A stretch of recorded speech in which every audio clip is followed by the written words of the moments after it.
Perkenalkan, nama saya Wayan Dili Pratama. Pada kesempatan kali ini, saya akan mencoba menjawab soal UAS dari mata kuliah Interpersonal Skill, di mana terdapat 4 soal. Di antaranya saya akan langsung menjawab soal pada nomor 1. Soalnya sebagai berikut. Menurut Anda, apa itu kemenangan pribadi dan kemenangan publik? Berikan contoh dan jelaskan mengenai kemenangan pribadi dan kemenangan publik. Sekarang saya akan menjelaskan tentang kemenangan pribadi. Menurut saya, kemenangan pribadi itu adalah suatu sikap atau pencapaian dalam diri seseorang, dalam pribadi, yang menjadikan seseorang itu menjadi lebih istilahnya dapat dibilang lebih efektif. Contohnya, seorang itu dapat memanage diri mereka sendiri agar efektivitas dapat terjadi. Nah, setelah itu saya akan jawab apa itu kemenangan publik. Menurut saya, kemenangan publik tersebut merupakan salah satu pencapaian dari seseorang, di mana seorang itu dapat menjadi pribadi yang dapat lebih aktif dalam publik, berkomunikasi dengan publik. Contohnya adalah seorang itu dapat berinteraksi dengan baik pada masyarakat sosial dan lain sebagainya. Nah, sekarang saya akan mencoba menjawab soal nomor 2, yaitu soal tersebut berbunyi, berikan contoh sederhana yang bisa disebutkan untuk masing-masing habit. Nah, dari habit yang pertama adalah proaktif. Nah, dalam habit pertama ini, contohnya adalah menyikapi suatu permasalahan tanpa dengan mengeluh. Nah, contoh dari proaktif tersebut adalah, misalnya saya seorang berprofesi sebagai freelance videographer dan saya seorang mahasiswa. Nah, jika semisal saya mendapatkan stres atau jenuh pada saat bekerja dan ada tugas kuliah. Nah, di mana saya dalam proaktif itu diajarkan bagaimana saya dapat menyikapi tugas kuliah itu tanpa dengan mengeluh. Walaupun itu saya sedang stres, saya akan cari solusinya agar stres yang saya itu tersebut dapat terkurangi sehingga saya dapat mengerjakan tugas kuliah tersebut.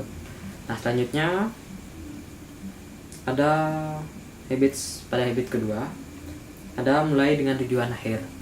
Nah, yang dimaksudkan dengan mulai tujuan akhir itu adalah dimana kita harus mempunyai plan untuk masa depan yang dapat kita wujudkan dari sekarang. Contoh dari mulai dengan tujuan akhir tersebut adalah contohnya dalam posisi saya sendiri, saya seorang freelance videographer, di mana nantinya saya ingin membuka sebuah home production dengan mempunyai banyak-banyak tim. Dan kalau sekarang ini job saya masih skalanya itu skala lokal sih, WD itu yang lokal. Tapi nantinya saya ingin berkecimpung untuk scale up profesi saya tersebut untuk skalanya internasional. Saya akan menghandle juga klien-klien internasional, bukan hanya lokalan saja. Oke. Selanjutnya ada habit ketiga, yaitu dahulukan yang utama. Nah, pada dahulukan yang utama itu adalah sikap memanage suatu pekerjaan, di mana kita menekankan prioritas.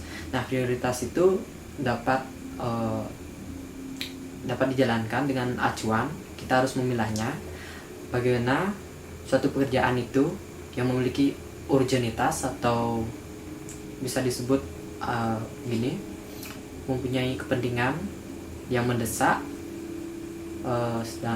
sedangkan ada juga yang tidak mendesak dan penting, mana yang tidak penting. Nah, kita harus mengelompokkan itu, yang mana harus kita kerjakan terlebih dahulu.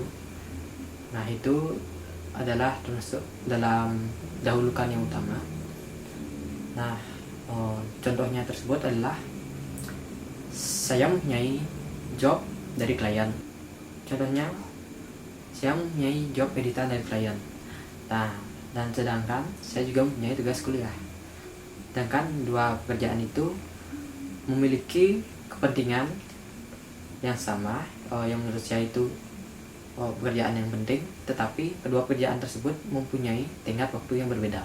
Nah, saya akan kelompokkan yang mana yang akan saya serahkan lebih awal atau saya kumpul lebih awal, apakah itu job atau tugasnya. Saya akan memilah itu untuk dapat memprioritaskan mana yang harus saya kerjakan terlebih dahulu.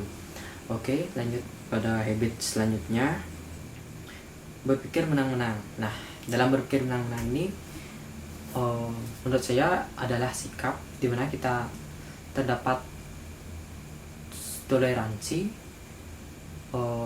atau menyatukan perbedaan dari dua belah pihak untuk menjadi jalan tengahnya. Contohnya, saya bernegosiasi masalah harga proyek dokumentasi dengan klien, dimana klien itu menurutnya dari persepsinya harga yang saya berikan itu terlalu mahal, dan saya beranggapan bahwa harga yang saya berikan itu standar dari apa yang dia atau dari harga proyek yang ditawarkan.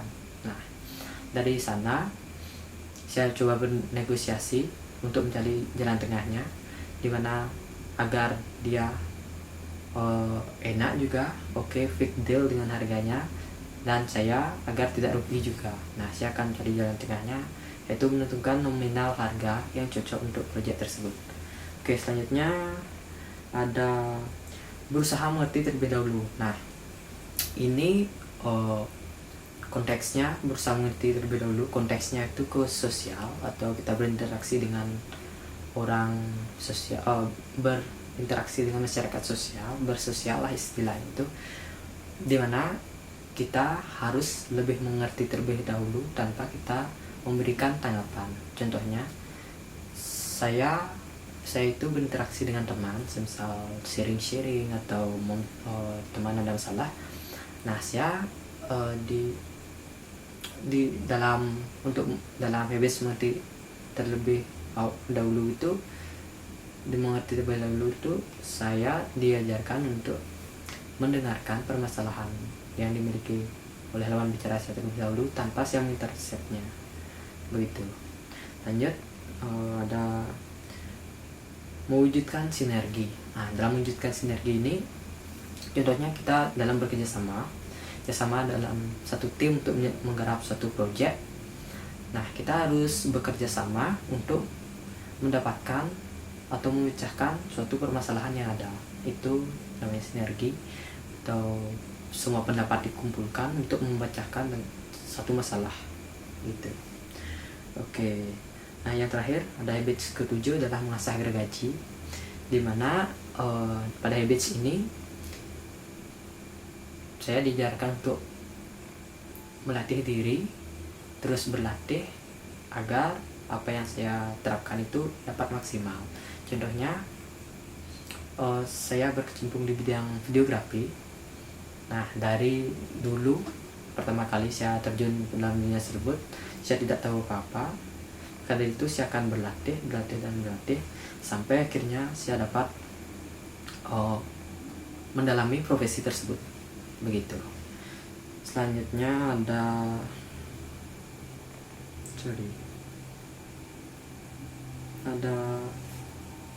pertanyaan pada nomor 3, yaitu hal penting apa yang Anda dapatkan untuk kehidupan Anda di masa mendatang setelah mempelajari 7 Habits.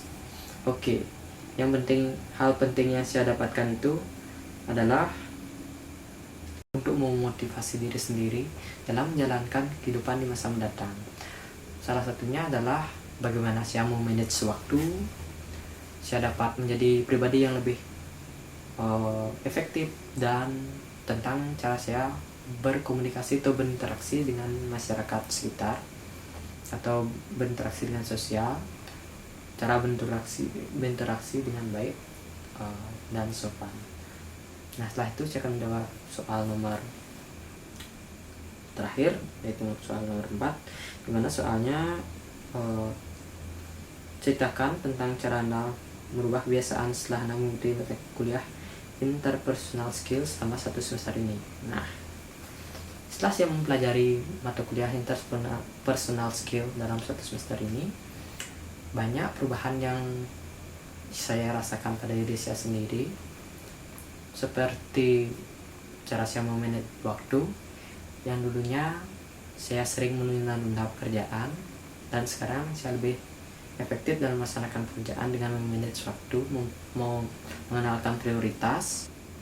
Setelah itu, saya lebih berpikir positif dalam menghadapi suatu permasalahan, di mana dulunya saya selalu mengeluh terhadap permasalahan atau segala sesuatu yang saya tidak kendaki, maka saya akan mengeluh dan menambah wawasan saya untuk berinteraksi dengan masyarakat sosial, atau dengan, mungkin bisa dibilang dengan teman atau lawan bicara yang lain.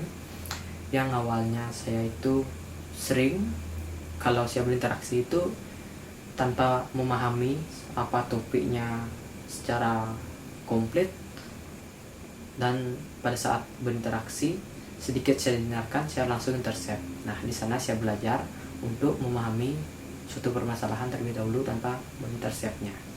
Nah, itulah beberapa jawaban atau pendapat dari saya mengenai soal UAS interpersonal skill. Terima kasih.